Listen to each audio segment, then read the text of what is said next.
All right, take two. Morgan SLV here. The reason I say take two, just so you guys know, is when I load it onto my software, I can tell which video to download. Kind of crazy, huh? Today, 1387 for gold, 2960 for silver. You know, it's sticking right around that multi-decade, that multi-year high. Today's date, 1/12/2011. So I was listening in on some stuff with Sprott Asset Management, one of their commentators there, one of the folks that works there, and he said this: do we want commodities or not? You know, you're either going to save every animal on the planet, or you're going to reopen some of these silver mines. We were talking about silver specifically, and I thought that was a great statement, because here's the deal, man. You know, if the rest of the world is able to have an idea, present it to their governing body, and they're smart enough to realize, well, yeah, you know, we don't want to kill off everything, but we definitely want to use this commodity or this resource, and we'll go ahead and tax you and make some cash off it. I don't know how they do it on the rest of the planet. I just know how they do it here. What they're doing here is they're making it so damn difficult for you to produce anything here that people want to do it in other countries. Right? Well, the bottom line is, he says, you know, we can't save every animal on the planet, but let's reopen some of these silver mines in a fashion where it's as eco-friendly as we can without breaking the mine or without stopping production. You need a balance. Silver is too important, he said. Buying hard assets equal gold and silver. The only thing worse than making an investment, now this is my portion that I went ahead and put on here. The only thing worse than having an investment that pays you in money is an investment that promises to pay you money. So let's think about that for a minute. You were a young man in 1960. You invested your inheritance of $100,000 in some form of paper asset that pays you in paper. In other words, pays you fiat currency. Okay, so your investment will have had to overcome the devaluation of the dollar from 1960 to today. Think about that for a second. You know, a 90% quarter, right? And I say a 1960 90% quarter would buy roughly a gallon of gas. Today, that same quarter will roughly buy a gallon of gas. However, the ones that are not made out of silver, out of a hard asset, something that kept track with inflation, or at least did not get devalued like fiat currency, it still buys a gallon of gas. Think about that for a second. Sprott Asset Management speaks up for silver. He said silver is a much smaller market than gold. It's about 100 times smaller than the gold market. So if you're in a small, pond and you throw a rock in it, it's very easy to make those ripples hit the edges, right? Because it's a small pond. Well, think about that. So here we are. We're the silver investors. We're in bullion, and most of us are taking physical possession, I'm pretty sure. I know I am. The bottom line is this: that it doesn't take very many big players or a lot of small players to cause big ripples in that pond, which will force the price of silver up.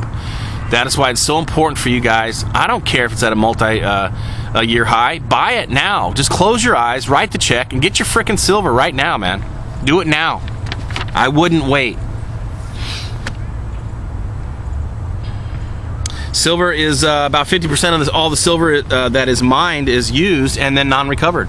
The price of silver does not promote, the collection of phones and cameras and whatnot to get the little bit of silver out of it that they use. So, to give you an idea, obviously gold is hoarded and silver is consumed.